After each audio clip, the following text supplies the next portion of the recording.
We're starting shortly. This is just a quick sound test.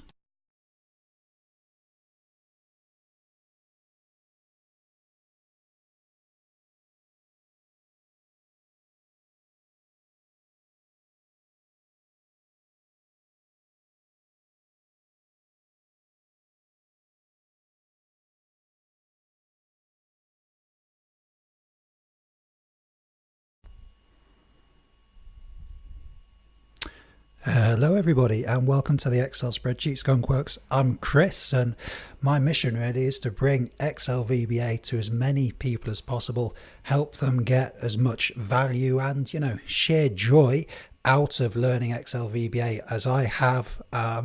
It changed my career and probably changed my life learning Excel VBA. So I'll just try to bring some of that value to the people out there. And we've got 2 or 3 people watching the chat. Michelle is here. Michelle, welcome. How are you? Haven't seen you for a week or so. How's it going with Excel? And DC is in the chat. David saying the temperature is on point for the season here in Missouri. Fantastic. So welcome guys. Now what we're looking at today, well, we've got a blank spreadsheet. We've got a blank canvas here. And what I'm looking to do is to develop a random data set for a series I'm going to film, which is called Excel Dashboards. And tomorrow I'm going to film a video called 5 Features of Cool Excel Dashboards. So look out for that on the Tiger Spreadsheet Solutions channel. That's our sister channel, the Tiger Spreadsheet Solutions channel. In order to do that, I've got to create a random data set. And this data set is going to be a randomly created data set for personal financial transactions, but clearly it's randomly created, so it's not going to have any sensitive information in.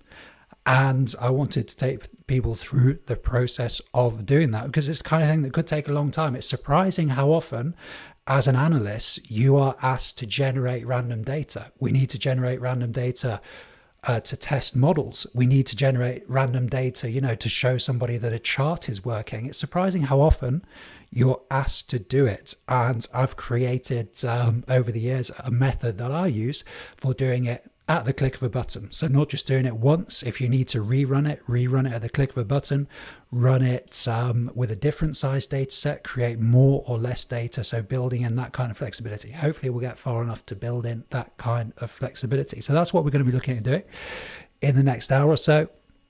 Michelle's not too good. Not good to hear, Michelle. Well, take it easy, relax with a bit of nice and steady Excel tuition. And DC is, what are you working on then, DC? DC is massaging data into a convenient format for dashboarding. Ah, very good, Dave. I think you said on Tuesday in the chess stream that you were cleansing some data. So, tell me, DC, how big is the data set you're working with? Is it an Excel job? How big is the data set? And then what are some of the main techniques you're using? I'm sure Michelle and the others in the chat will get some value out of that. So what we're looking to do is, do you do online banking? Now I do online banking. And when I have an option to download all of my transactions into Excel, which I do once a year. When we do the company accounts. So like any company, my company has to submit accounts, and it's pretty much, I download them and I go through pretty much every transaction for the year, which sounds like a nightmare, sounds like a very time consuming job, but I have various ways to speed it up using Excel VBA. It only takes me less than an hour now to do it. And you might say, why don't you just use QuickBooks? Or why don't you just use one of the softwares out there? Well, that's a critical question, and I prefer Excel because if you have a degree of competence, then you can get it to do exactly what you need to do. A piece of software might do some cool stuff. It's never going to do exactly what you need to do. If you develop the skill in Excel, you can get it to do exactly what you need it to do and nothing else. So 100% efficiency. So this is what I've been doing, and this is what we're looking to create today. So some kind of personal financial data. What would it look like? So I'm going to go ahead and adjust the column width here. Obviously the first thing to do when you're creating a random data set. But what are some categories or kind of spending categories? You let me know in the chat, Michelle and DC and anybody else watching. let me know in the chat what some kind of spending categories are. So I'm thinking fuel for the car. I spend money on the dog. My dog's just here. Clothes, you know, whatever it might be. Let me know in the chat. Michelle saying I use Excel as a check register instead of paper. Yeah, that's a great shout, Michelle. You know, who use pen and paper these days for financial stuff? You know, I keep receipts. That's about all I do kind of physically. DC is saying the data set is about 1,500 lines since each unit. Hundreds of units though to slice through and sub area. Tons of fun. Yes, DC. Have you managed to automate it at all? We have got a series called Cleanse Data using Excel VBA. I don't know if you've seen that, DC, but at your level, I'm not sure if it's going to help you, to be honest. But let me know in the chat some spending categories. So I'm going to go ahead here. I'm going to say fuel. So gas for you, Michelle. You know, fuel for the car. Let's say food. Let's say paying the mortgage. Let's say the dog.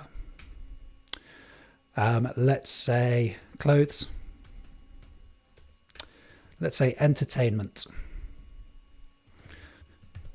Kind of a broad and nebulous category there. What might that be? So I think we want about 10 categories here. Let's say savings, money we put in savings. Yes, that did come 7th on the list for me. And then 2, 4, 6, 7. What else might we have? We've got entertainment, fuel. Let's say magazine subscriptions. And then let's say holiday or vacation for you, Michelle. Holiday, how many we got there? Control Shift down, select them all. We've got 9 there. And let's say another monthly expense. Well, yeah, holiday wouldn't be a monthly thing, would it? So let's say house bills. So things like gas and stuff like that. And then what else could we have here? Clothes, fuel, food. Okay, maybe we'll just go with 9. So we've got 9 kind of subcategories there. So first thing to do is we want to create a random data set just with those categories in. So as always, what we're trying to do is quite difficult. So let's do it in small chunks. Let's take intermediary steps to get us there. So first, let's just have a randomly generated list of data just with these subcategories. In order to do that, we're going to have to allocate probabilities effectively to each category here. And let's do this in a kind of uniform way. Is this going to be easier? This is going to be easier with 10. So let's think of one more thing here. House bills. Okay, let's say a water bill. Let's say electricity bill. Okay. Okay, good. So I'm going to go ahead and in this column here, I'm going to just put 0.1. I'm going to copy this down, Control C, Control Alt V and V, just copy the value down there. And then in this column, we're going to go for a cumulative, in fact, let's just take these up one, Control X, Control V. Then we're going to have a cumulative probability here. And this is all going to work with VLOOKUP, of course. Perhaps you can see how this might work. Control D, take this down. And this is the kind of setup that we're looking for. So if we're going to use VLOOKUP with an approximate match at the end, then Excel is going to take these values and turn them into ranges. So these values are effectively going to become lower bounds for ranges. So if we have a range allocated to each value, so each value owns part of the distance between 0 and 1, if that makes sense. Kind of owns part of the difference between 0 and 1. Not my best explanation, I have to admit. But if we can get to that situation, we can then put a random number in, random number between 0 and 1. That's going to allow us to randomly pick out one of these values. But because we're using VLOOKUP, we do need the right kind of setup here. And specifically, we need the values to be to the right of our probabilities here. Okay, there we go.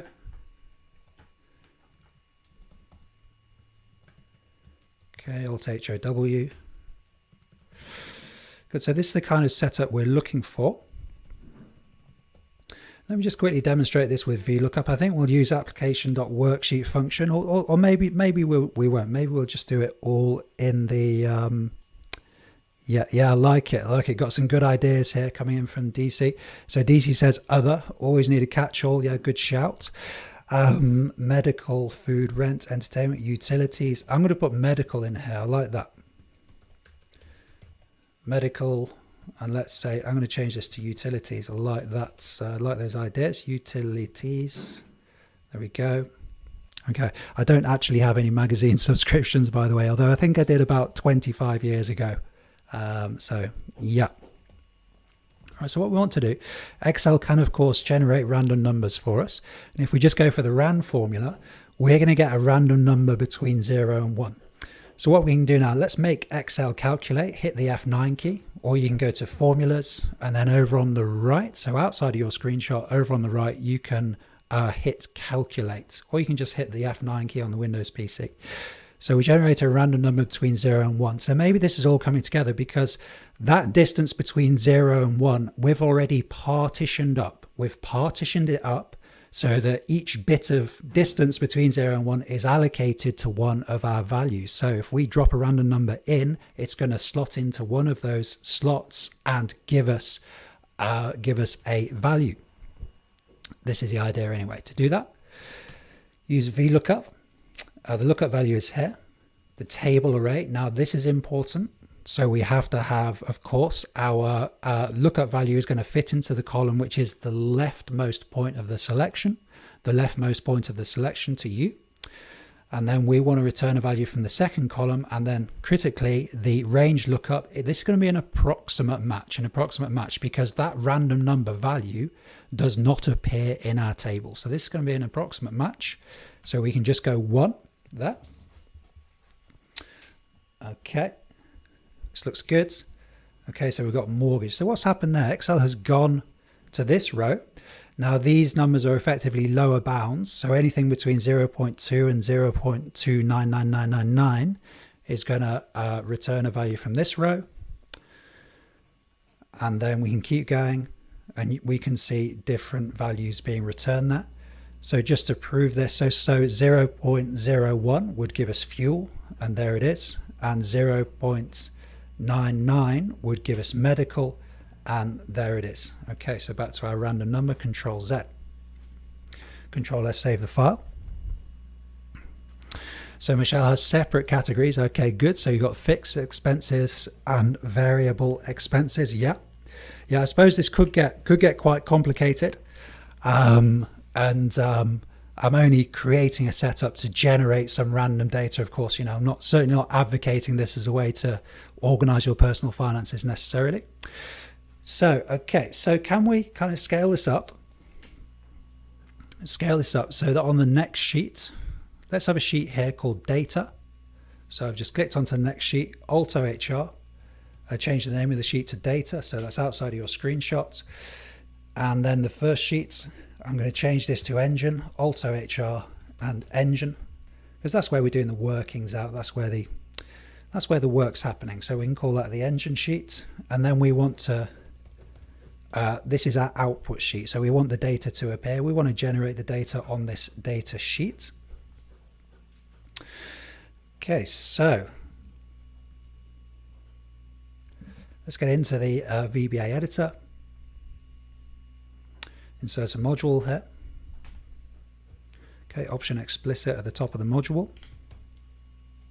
Now, one thing I did learn this week, and I'm always trying to learn things, every time I open up Excel, I try to learn something, is, when you try to save your Excel file, you have some VBA in there, you have some code in there, you save the Excel file, and the default save format is not macro-enabled workbook. It's the default save format is .xlx, XLS, which doesn't allow you to store code, to save code with the workbook. That's not the best default setting, but you can change that setting. What I discovered this week, you can change the default save setting to whatever you want in Excel options. I've changed it to .xlsm so I don't get that annoying dialog box when I'm trying to save a file that has VBA in that says the file will save without the VBA, which can be dangerous. And if you're anything like me, you will have lost code in the past in that way. So now my files, we can see at the top here, .xlsm, I've got this set up as the default file format. Okay, Michelle's coming back. Need another. Oh, Michelle, she needs another cough drop. Not good to hear, Michelle. Hope you get better soon. Right, so meaningful routine name here.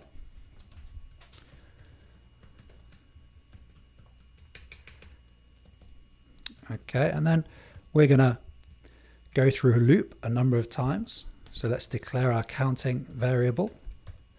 I think integer is appropriate here, and don't think we're going to go towards 30,000 or above, which would be the limit for an integer variable. So how many rows of data do we want? Show us there about 1,000 in a year. Does that sound about right?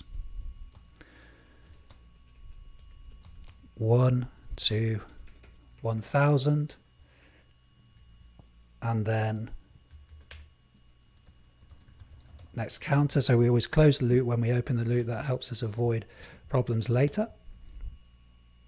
And then what do we want to do? Well, we're going to want Excel to calculate. Now this is critical in our routine. What does this do? Calculate? Well, maybe we can run the code now and actually see what happens. So Excel is going to calculate. That means Excel does all the calculations in the file, updates all the calculations. Remember, we can control calculation and switch it off if we need to. Not generally advisable, by the way, but we can do that. So what's going to happen now? It should generate 1,000 random numbers. That's what we should see. I'm going to run the code F5 key. Run the code F5 key. Okay, and it did go through. It did run the code. Oh, it's still running the code. Okay, there we go. There we go. Let's say 10 instead. Okay, F5 key. Yeah, we're not getting the screen updating.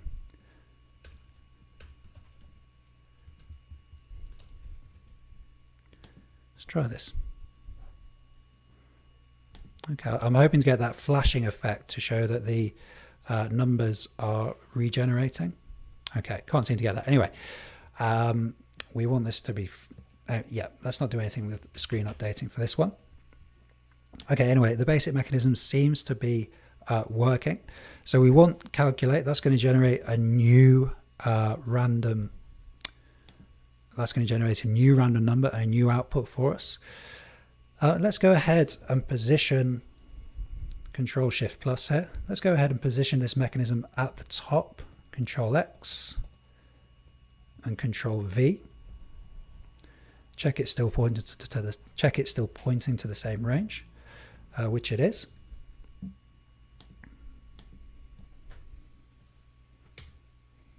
Okay.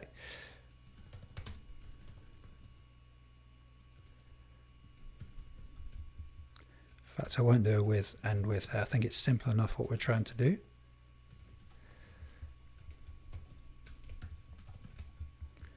Let's say C3, starting C3, and then offset away from that. Can you see what's going to happen here? We're going to use the variable here. So that's going to have the effect of moving down a row every time we go through the loop. So 0 equals. Okay, pull the VBA editor in here. This is engine. And we're in D2.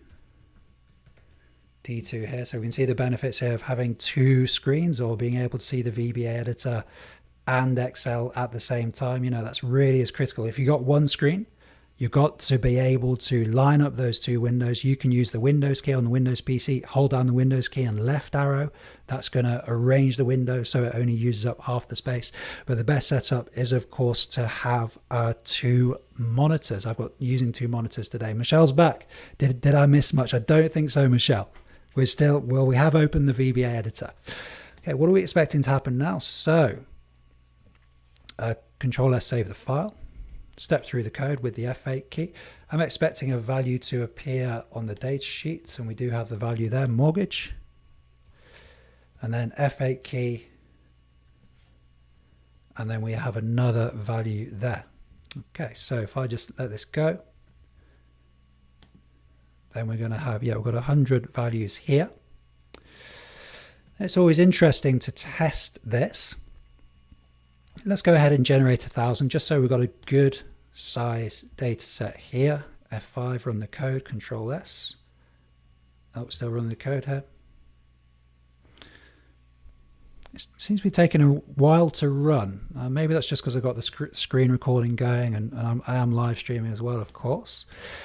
Okay, so we should have 1,000 pieces of data here. I can see at the bottom of Excel, yep, got 1,000 pieces of data there. So now I want to do a test to understand that that data set conforms to the probabilities that I have set out in this table. If the mechanism is working, then broadly speaking, for example, 10% of the entries should be fuel, 10% of the entries should be clothes. So it's just a good kind of testing mechanism, testing procedure. You know, whenever we're building something new, whenever we're building a new mechanism, we should do some testing. Okay, so how can we do this? Using COUNTIF. We've got discrete data here, so we can use COUNTIF, and the range is C4 to C1003. Got to be an absolute reference, of course, and then back across here. And then this second reference is not going to be an absolute reference because we want that reference to move down when we drag the formula down. That looks reasonable enough. Okay, well that's spot on. That's 10% of 1,000. Then we drag this down and we can see, yeah, broadly speaking, these are, you know, around 100. Let's add them up at the bottom. So what should they add up to? All of these totals, Alt plus shortcut, and we can see they do add up to 1,000. So that looks reasonable enough. So we generated the random data, done the kind of the basic mechanism, and we've done a test to check that the distribution of the data conforms to the distribution that this is effectively a custom probability distribution that we've developed here. So what would be nice to do is to change this distribution so that it's not evenly distributed. What we have at the moment is a uniform distribution because we've got the same probability for each outcome. But, you know, in real life, that's not going to happen. So perhaps we could, like mortgage, for example, I'm going to make one mortgage payment a month. So we should take this down. Okay, so this is going to be mortgage, isn't it? Okay, if we take this down to 0.01, for example. Okay, and the same with utilities and magazine subscriptions. Going to go Control C. Control V, Control V. So anything monthly, I want to come up once a month. Okay, medical as well.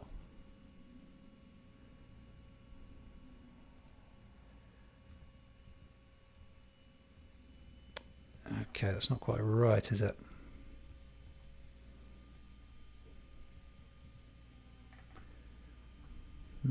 Should actually be going one cell further down, I think.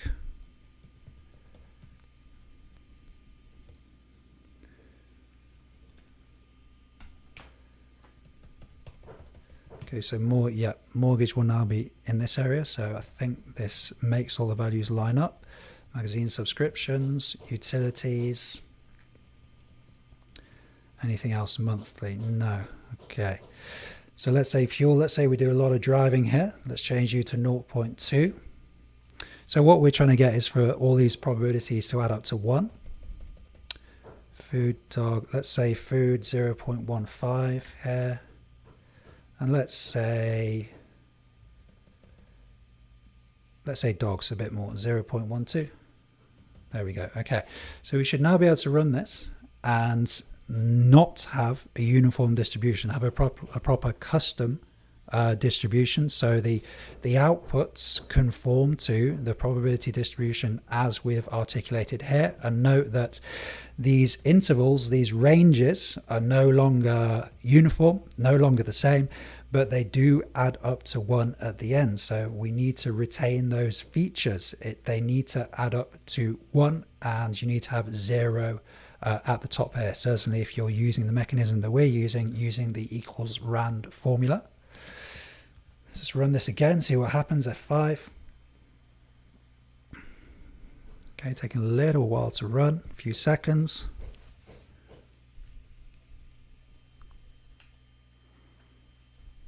More than a few seconds, hey.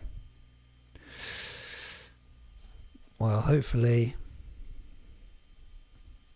Oh, it's going incredibly slowly. That was going really slowly for a second. So maybe it is just the live streaming. I don't know. I can't see any other reason why the file would be inefficient. And we can see these values have changed now. So this is kind of proof of concept here. So we've got 10 mortgage payments. I mean, that's approximately monthly. You know, it's good enough. It's good enough for just like the random data set. Or maybe we could make some changes to the data set to make sure that the mortgage payments are always 12. And then the other payments, so, okay.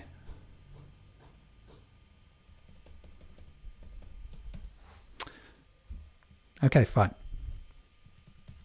So we'll save that there. So we've got a randomly distributed kind of list here. So now we need to think about the amounts for each one. And how are we going to do this? I'm wondering if we can, yeah. Let's use rand between to do this. So on fuel, how much do you typically spend? Maybe between 50 and 100 pounds or dollars. Food, I'm going to say the same. Mortgage, let's just say some kind of variable rate mortgage here. Let's just say 350. And the dog. In fact, let's speed this up.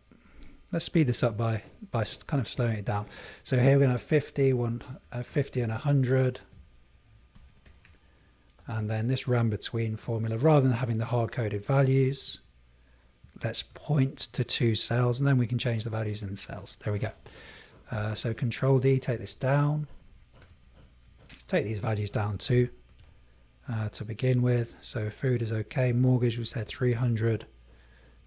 Okay. 300 to 350. And then dog, let's say between 20 and 40. Then clothes, fine. Entertainment, 1460 here. Very tight entertainment budget. Let's say 1480. One more night out there. Savings, 20 to 30. Not saving much.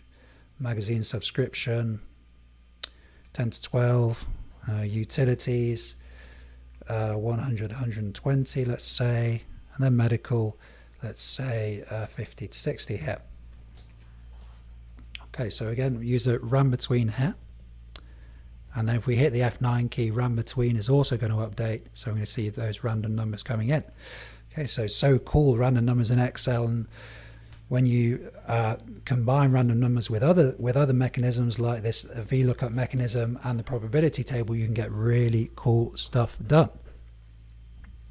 Okay, Control S, save the file.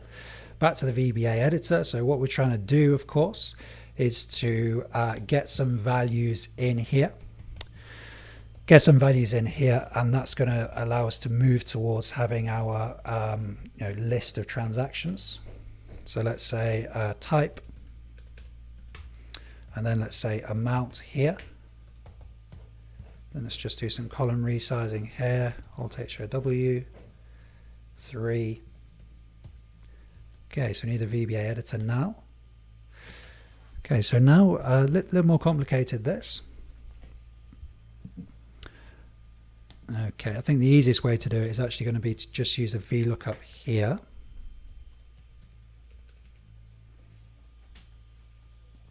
So look up this value. Table array is going to be here. We need to have the third column in the table array. And this is going, we're using discrete data now. So in contrast to previously when we were using the continuous data, putting the random number into the ranges. And this can be 0.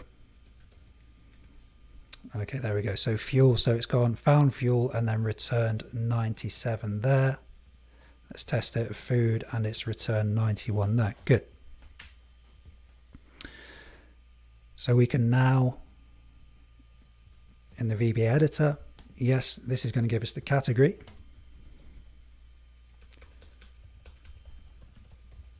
Category name into list. Then let's just copy this down.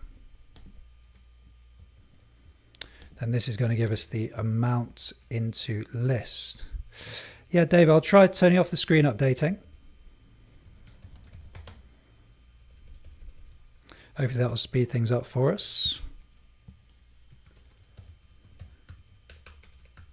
Screen updating equals false. There we go. Control S, save the file, and here, well, we want to go one column further across. So we just put a 1 here, the power of offset, beautiful. Then we need to change this value, of course, and we're now E2.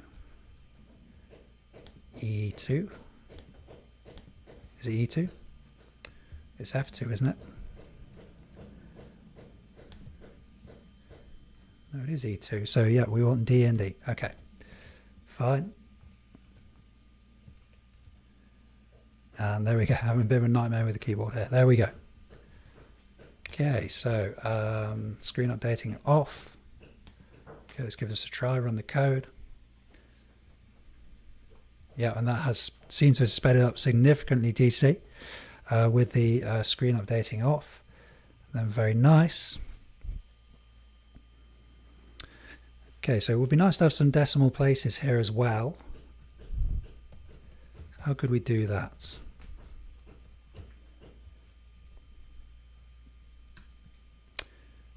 How about some pennies here? Randomly generate some pennies. If only you could do that, you'll be rich. Control D, 1 and 99. Okay, then this equals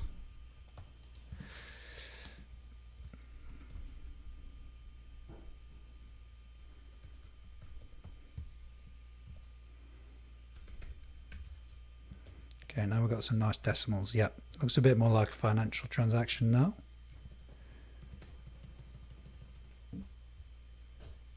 Okay, let's just get the decimal places showing.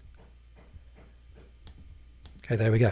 Not sure if you can hear any kind of banging in the background, but believe it or not, just about 3 meters away from me, outside of your screenshot, the other side of our fence, there's people building houses, and you might have noticed, if you listen to my videos with headphones on, you'll definitely will have heard some kind of drills or hammers. There's somebody just hammering at the moment next door, so apologies for that. Within a couple of weeks they should be done. Okay, so hopefully this is going to bring in some nice decimalized data. F5, play the code. And there we go. And then let's get some currency formatting on here.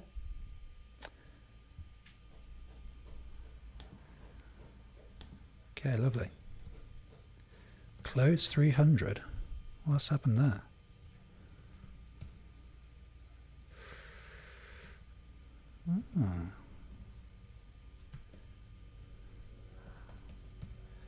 Interesting. I think I know what's happening here. Right.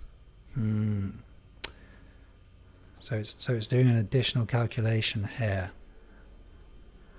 So when it's putting this data in, it's doing an additional calculation. Okay, interesting. Interesting. Maybe we're going to have to copy paste a number into here, copy paste a random number in, which is going to fix it. Okay, yeah, let's try doing that. Okay, so over here we're going to generate a random number, and then we're just going to copy it into here.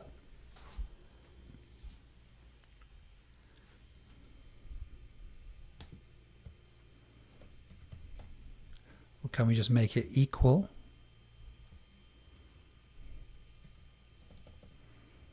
Okay, let's see if we can just make this equal. Okay, calculate.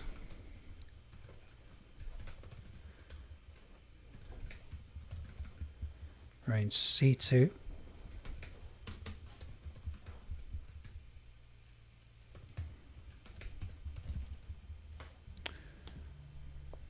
J2. So I'm just going to take the value across. Is it that easy? F8. So I'm just going to step through the code now so I can see what's happening. See the value goes in there, and then that value doesn't change, and then we calculate, then we get a new value in, that value doesn't change. Yeah, so what was happening is every time you put something into the spreadsheet, you know, that's an event, and Excel is going to calculate, because we've got calculation set to automatic at the moment. That was generating a new random number in cell C2 when we had a formula in there. That was generating a new random number, so we've achieved more control by, rather than having a formula in this cell, we're just putting a value in there, and that value is going to stay fixed until we put a new value in there. That's given us more control. And let's see how this is now looking. F5. Okay, onto the data sheet, and you know, this is looking more reasonable now.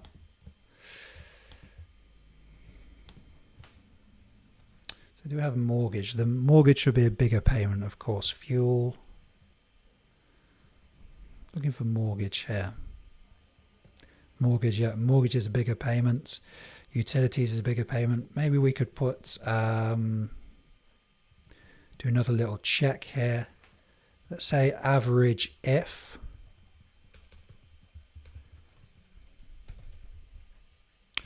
Range criteria and average range. So the range is going to be here.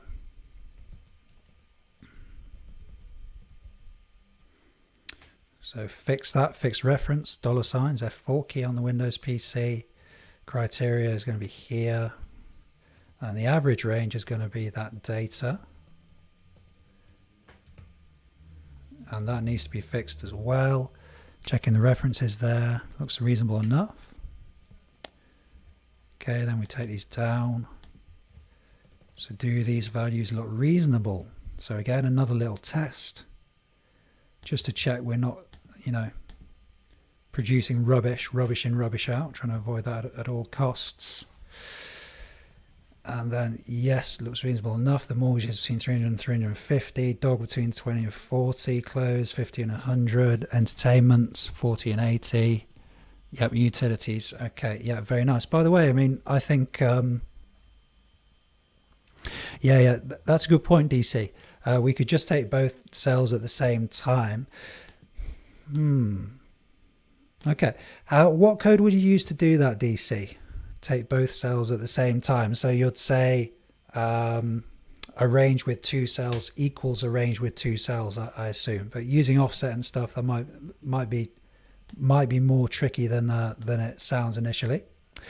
But I would say these are what I call data analysis formulae: average if, sum ifs, count ifs, dsum, daverage. These are the most underused formulae in Excel, in my opinion. People tend to obsess about pivot tables, other powerful data analysis techniques, but you can often get the job done using these data analysis formulae: average if, sum ifs. And I have a series on the Tiger Spreadsheet Solutions YouTube channel called Data Analysis Formulae for Beginners. Highly recommend that if you're trying to do any kind of data analysis. Right, how are we getting on? Pretty well, I think. Okay, so we've got these categories, and we've got the amounts. We could also use some dates here. Now, dates are notoriously tricky to work with in Excel. And let's say we're doing this for 2019. So what I want to find is, what is the dates value for these dates here? So the first day of 2019 and the last day of 2019. Now, is Excel recognizing these as dates? Yep. Okay. So now I can do this and then change this to general. Okay. Now this gives me the day number. So it's quite complicated how dates work in Excel. To be honest, I don't fully understand it, but each day is allocated a number, and we can see the difference between these two values is 365, I assume, 364. Okay, yeah, because we haven't got a full year, we've got 1 day off. So what I want to do is take these numbers. So let's have another random kind of generation here. Let's put it here.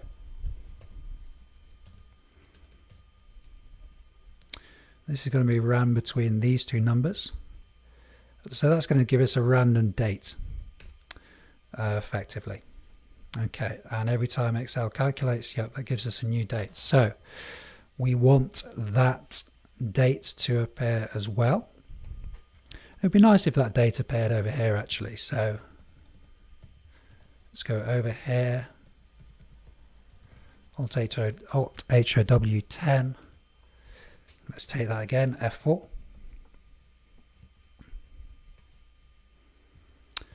Okay. So what line of code do we need to put this date in? Or we can recycle if you like. Lines of code we've used previously. Okay, so it's going to be -1 now because we want to go one column the other way. One column the other way, which is that way for you. One column the other way, -1 from column C, so that takes us to column B. Sheets, engine, range, D3. This is going to be D3, and this is going to give us the dates. A random date in 2019. Okay, quick check there, looks reasonable enough. F5, run the code. Okay, then we've got our dates there. So if I change the formatting now, there we go, short dates. Okay, then we've got our dates in there. Do the dates look reasonable enough? Yes, they do. Okay, and then we'd like to sort this code by dates, Alt ASS, and then sort by dates, oldest to newest, yep. Okay, then we've got our transactions in there. Okay, yep, and the dates look reasonable enough.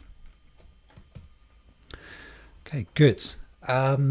So this is kind of the expenditure side. This is the expenditure side of things. I would also like to program in some money coming in. And how could we do that? Yeah, okay. Well, it'd be nice if these values were negative, actually. Can we have a negative random number? If I just change this to -50 and -100. Okay, -100, -50.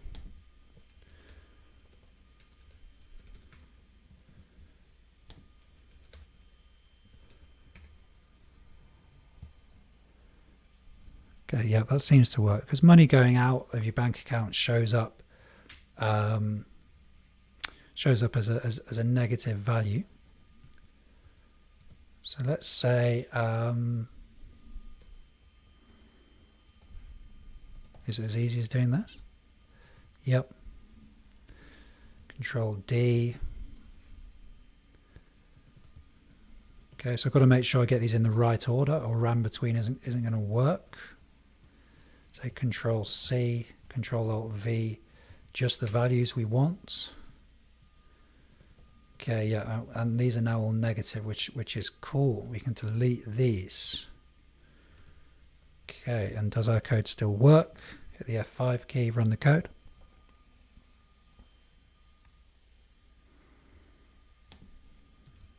Okay. Back in the data sheet, yep, this is good. How much have we got here? This says £64,000. Okay, so it'd be nice if we could balance that against something coming in, and see if we could kind of balance those two out. So maybe with one of these, let's take out, I'm going to make medical magazine subscriptions are going. This is now medical. Okay, then this one at the bottom is going to be, let's say, client payment. And this is going to be money coming in. And let's say this is between 1,000 and 5,000.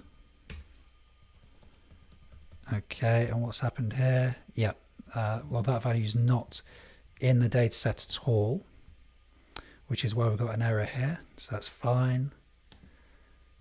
Okay, and yeah, we're going to need higher values here to try to get it to balance, say 5,000 to 10,000. Okay, run the code. So now we should have positive and negative values in the data set. Yeah, okay. And I want these to kind of balance out, broadly speaking. Okay, that hasn't balanced out. That's come to 649,000. So let's take these client payments down.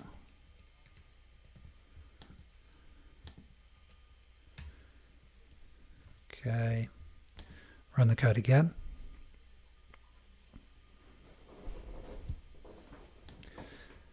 Okay, and then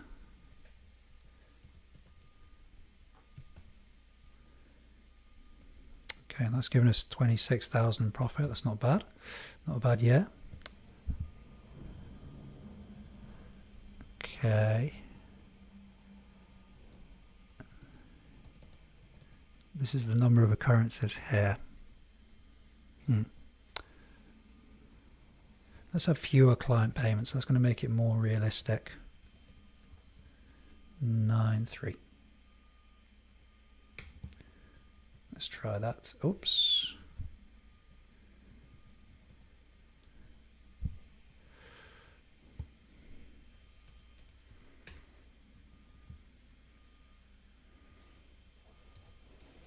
Okay, so just kind of tweaking the model now, trying to get things to balance out, just to make it look, broadly speaking, believable. F5, run the code here. Okay, and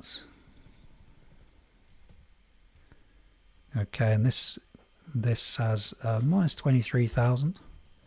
Not a great year there. Let's have some. Let's make the client payments a bit bigger here. 1,000, 2,000.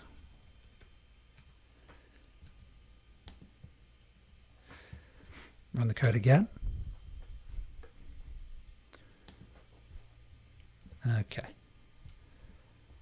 This gives us 43,000 now. It seems to be quite sensitive to these client payments. Let's go, say 1,000 to 1,500. Run the model.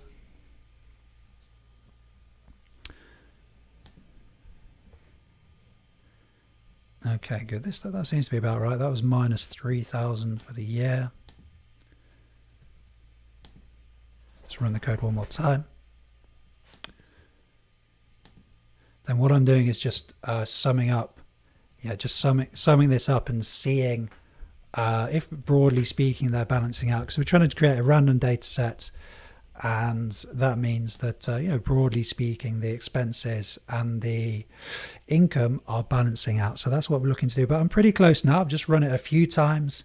I've had some good results. Let's quickly. I'm just going to let my dog outside. Just bear with me a second. Go up.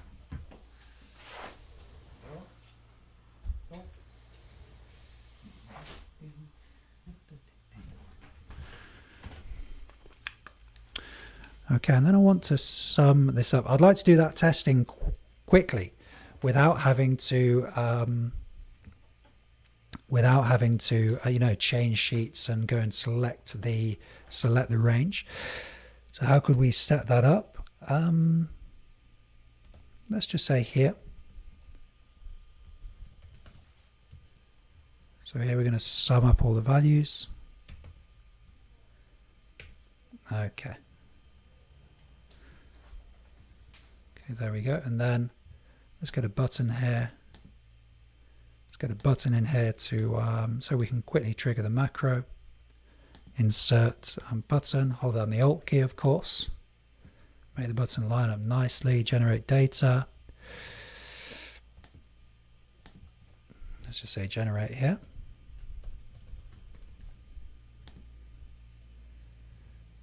Okay, now we should be able to hit generate. We've got 12,000, 9,000. Yeah, this is the kind of data we're looking for.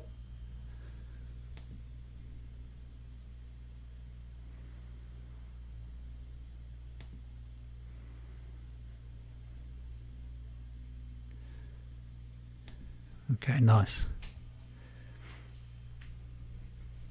Okay, final thing. Let's run this a number of times, because to speed up the testing I'm doing now, let's run it a number of times and then list all of the outputs here. List all of the outputs here so we can quickly analyze those outputs, and then we'll be done. So let's have a new routine here. Whoops. And let's call it Multisim, because we're running the simulation multiple times. Okay, and then we can say, let's say we want to run it 50 times.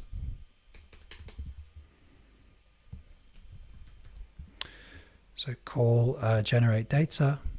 We want to run that macro, run our simulation. And then where we're going to list these values. We've got our sum here. In fact, I think it's a bit silly having the sum there. So let's move the sum up here.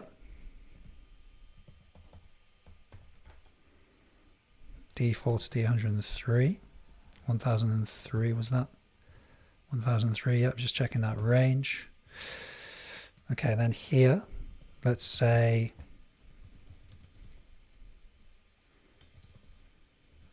okay, let's just list them all in this column here. Okay. So then we need to say, let's have a with and with here.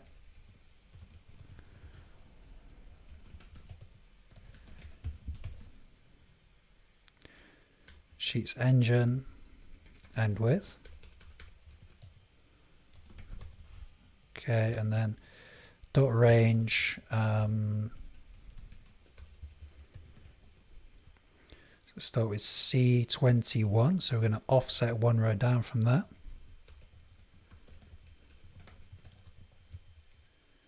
Zero equals dot range, and this is going to be K2. K2.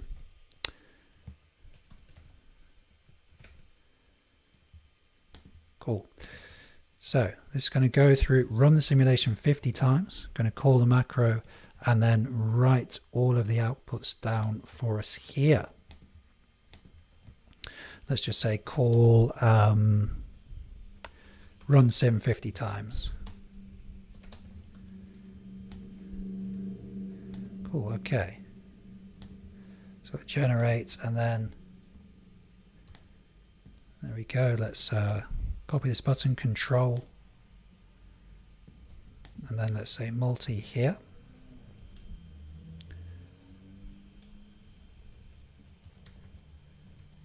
Multi, assign the macro, right. Oh, there.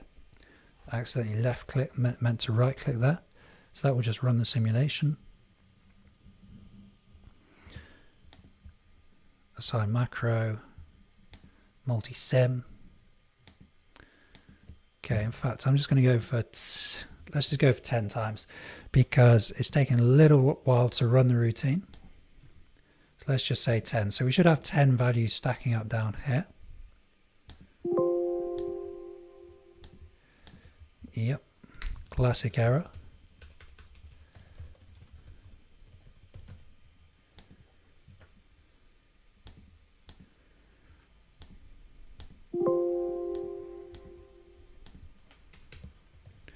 You see it as you get tired, you start making these silly errors. Yeah, so a couple of errors there. I didn't declare the variable and I didn't close the loop when I opened the loop. So you can see this is why you got to practice. If you keep practicing, then when you're under pressure like this and you're tired, then you're going to keep those basic, those basic skills, you're going to retain them. So hit the multi-sims. This will take a little while. It's going to run it 10 times. And then we'll see what we get. And this is going to allow us to understand if the model is accurate. Well, not accurate, but is the model suitable for our needs? Is it generating the kind of data we want, or does it need a little bit more tweaking? We can just run the model once and then run it again, run it again, run it again. But why not just tell Excel to run it a number of times? And we're asking it to run 10 times. That's what it's doing now. And then hopefully it's going to stop. There we go. So it took a little while there. Okay, it's got all our values here. Yeah, I can see these values look reasonable. For what I'm trying to do, these values look reasonable. Okay, so that's how you can generate random data in Excel. You can click back through the video, of course, and see how we did it, but I'll just go over the main features. The main mechanism here, the key mechanism really is here. So here we've got our outputs of interest, and remember we're trying to generate random data for financial transactions. So we've got our different categories in column E. Then in column D, we've got cumulative probabilities. Now, VLOOKUP, when you're using approximate match, is going to take these values and change them into ranges. So these values in the rows will become lower bounds for the ranges. This is quite a difficult thing to understand, but super powerful. And if you go back through the video, you'll be able to understand how we did it. So if we've got those ranges, Excel can take a random number. We can generate a random number with the equals rand formula between 0 and 1. It's going to take that random number and slot it into one of these implied ranges, which means it's going to choose a row, effectively choose a row. And once you've chosen a row, you can then take a value from that row, as you usually do with VLOOKUP. So that's what we did, generated a random number that gave us a row, took the value and then wrote down the value in our random data set, wrote down the numerical value, which we created randomly, and wrote down the category, and we randomly generated a date as well. So we've got good examples of random numbers here. We've got the normal rand idea, so random number between 0 and 1, but we also used rand between to generate these values, and we used rand between with the date value to generate random dates. So there's good examples of how you can use Excel's random number capability to get stuff done. And this job, I've been asked to do many times, generate random numbers, generate random data, to prove models that I've built myself. This is something I've had to do. I do it all the time for YouTube videos as well, generating random data. So it's something that, sounds a bit kind of obscure, but it's something that I found I have to do quite a lot. Okay, guys, hope you got something for that. I will see you again soon.